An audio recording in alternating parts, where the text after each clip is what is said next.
आज हम बनाएंगे बहुत ही मजेदार and on popular demand beef Bihari बोटी, द रियल ऑथेंटिक रेसिपी। ये रेसिपी आपके घर वालों का दिल जीत लेगा। 2 किलो बीफ की बोटियां, 3-3 टेबल स्पून पपीते का पेस्ट, पिसा हुआ प्याज और दही, 2 टीस्पून नमक, 1-1 टेबल स्पून लाल मिर्च, धनिया पाउडर, पेपरिका और हरी मिर्चों का पेस्ट, बिहारी कबाब का स्पेशल मसाला जिसकी क्वांटिटी डिस्क्रिप्शन बॉक्स में मौजूद है। हल्का सा रोस्ट और ग्राइंड करें और गोश्त में शामिल कर दें। 2 टेबल स्पून बेसन, 5 टेबल स्पून सरसों का तेल और 3 टेबल स्पून अदरक लहसुन पेस्ट डालकर अच्छी तरह मिक्स करें और ओवरनाइट फ्रिज में मैरिनेट होने दें।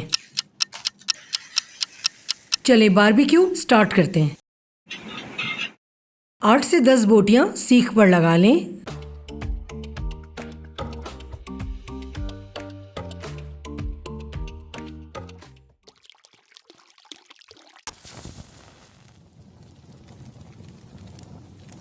सीखों को कबाब के चूल्हे पे इस तरह अरेंज करें।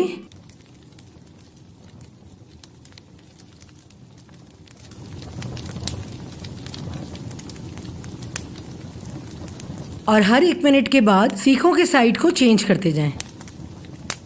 साथ साथ देसी घी ऊपर से अप्लाई करते जाएं।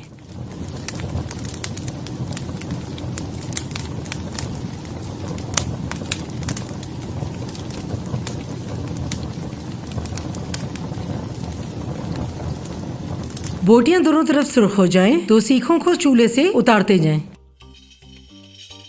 गर्मा गर्म कबाब को डिश आउट करें। इमली की चटनी, दही पुदीने की चटनी, सैलेड और गर्मा गर्म पूरी पराठों के साथ एंजॉय करें। कमेंट सेक्शन में जरूर बताएं कि आप अगली रेसिपी कौन सी देखना चाहते हैं।